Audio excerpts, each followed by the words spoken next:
अध्याय 6। मैं पढ़ लिखकर वकील बनूंगा। डॉक्टर भीमराव अंबेडकर। भीमराव अंबेडकर की प्राथमिक शिक्षा पूरी हो जाने के बाद रामजी सकपाल परिवार सहित सतारा छोड़कर बम्बई, जिसे कि अब हम मुंबई के नाम से जानते हैं, चले गए और लोअर परेल की चौल में रहने लगे। भीमराव और उनके भाई आनंदराव ने यहाँ एलिफेंट्स हाई स्कूल में दाखिला ले लिया। बम्बई में भी भीमराव को अछूत होने के अपमान का सामना करना पड़ा। पिता रामजी की इच्छा थी कि भीमराव संस्कृत भाषा का प्रकांड विद्वान बने।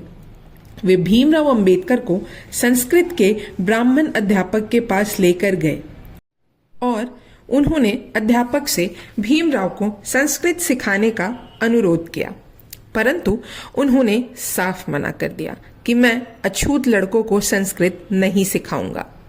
संस्कृत अध्यापक के मना करने के बाद भीमराव अंबेडकर को फारसी भाषा सीखनी पड़ी। भीमराव अंबेडकर ने अपने यौवन काल में ही सामान्य अध्ययन की प्रवृत्ति विकसित कर ली थी, अतः वह पाठ्य पुस्तकों के अलावा अन्य बहुत सी पुस्तकें पढ़ा करते थे। इस प्रवृत्ति से भीम में पुस्तकें संग्रह करने का शौक पैदा हो गया था। वह चाहते थे कि सभी पुस्तकें निजी रूप में हों। भीमराव का यह शौक रामजी को महंगा पड़ रहा था। आर्थिक स्थिति पहले से ही बहुत अच्छी नहीं थी। मात्र 50 रुपए पेंशन, बम्बई जैसे शहर में घर और बच्चों की पढ़ाई लिखाई का काम चलाना बड़ा मुश्किल था। उधर भीम नई नई पुस्तकों के लिए जिद किया करते थे। रामजी सकपाल साधनहीन होते हुए भी भीमराव की इच्छा को पूरी करते थे। रामजी अपनी दोनों विवाहित पुत्रियों से रुपए उधार लाते अथवा उनके बचे हुए गहने को बेचकर घर का खर्च चलाते। रामजी चाहते थे भीमराव एक बड़ा आदमी बने और उनकी वह इच्छा भविष्य में पूरी भी हुई। बचपन से ही भीम के पुस्तक प्रेम ने उनके विशाल ग्रंथ संग्रहालय का निर्माण संभव बनाया। कुछ माह के बाद भीमराव को बम्बई के प्रसिद्ध एलिफेंट्स हाई स्कूल में दाखिला मिल गया।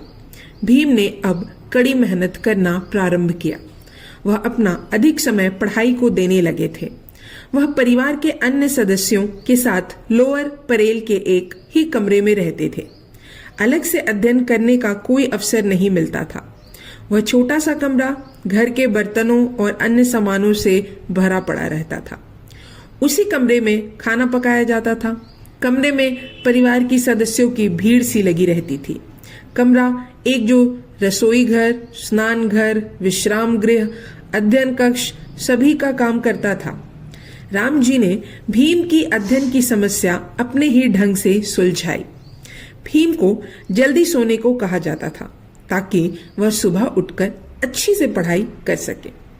भीम जमीन पर एक रजाई के ऊपर सोया करते थे। रामजी भीम को रात के 2 बजे ही जगा देते थे और फिर स्वयं सो जाते थे। भीम पूरी रात जागकर सुबह तक मिट्टी के लैंप की टिमटिमाती रोशनी में पढ़ते रहते थे। फिर सुबह थोड़ी सी नींद लेते और नहा धोकर वह स्कूल चले जाते। एक दिन भीमराव अंबेडकर चाय पीने के लिए एक दुकान में घुसे तो चाय वाले ने उनसे उनकी जाति पूछी। भीमराव को झूठ बोलना पसंद नहीं था। उन्होंने चाय वाले को सच बता दिया और वह किस जाति के हैं। जैसे ही चाय वाले को पता चला कि भीमराव महार जाति के हैं तो उसने भीमराव को बुरी तरह से डांटा। उन्हें इस प्रकार भगाया कि भीमराव दुकान के सामने कीचड़ में जा गिरे।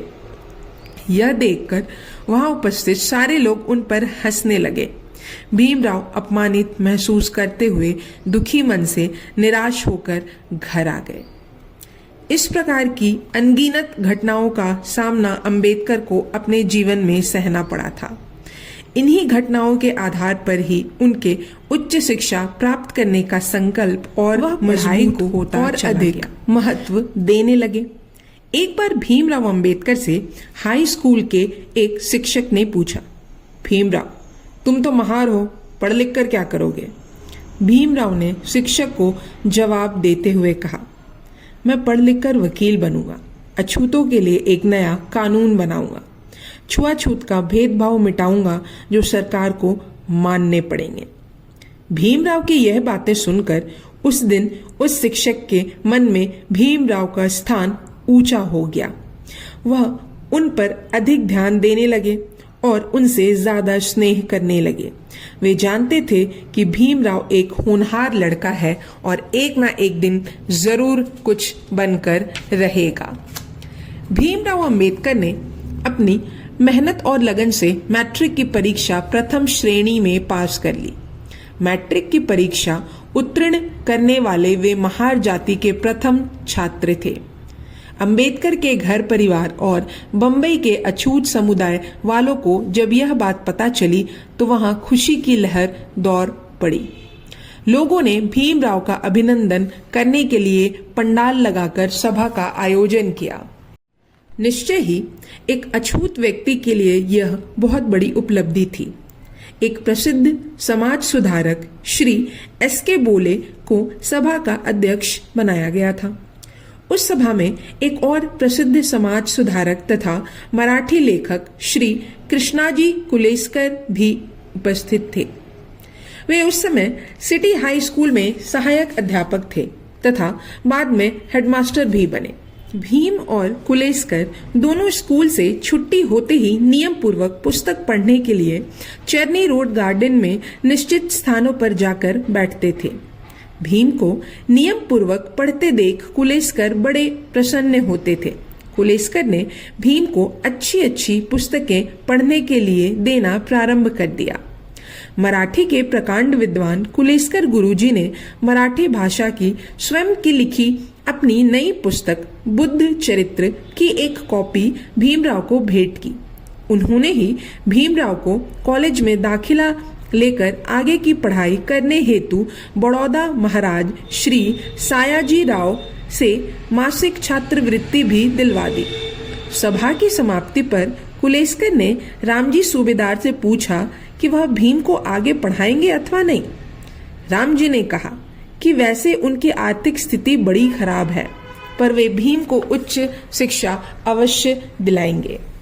भीम ने अपनी पढ़ाई के लिए एक कड़ा परिश्रम किया। वह अपना खाना स्कूल में ही खाया करते थे। खाने में कुछ रोटी तथा साग हुआ करता था। अब ऐसी स्थिति आ चुकी थी कि जब रामजी भीम की आगे की पढ़ाई जारी रखने में असमर्थ महसूस कर रहे थे। 50 रुपए की मासिक पेंशन बहुत कम थी। उन्हें स्वयं कहीं नौकरी नहीं मिल पाई। आखिरकार उन्होंने आनंदराव की पढ़ाई बंद करनी पड़ी और उनको GIP के वर्कशॉप में नौकरी पर लगवा दिया। आनंदराव की नौकरी से धीरे धीरे आर्थिक स्थिति में कुछ सुधार हुआ। कुछ दिन बाद आनंदराव का विवाह कर दिया गया। यह अध्याय यहीं खत्म होता है। तब तक के लिए धन्यवाद।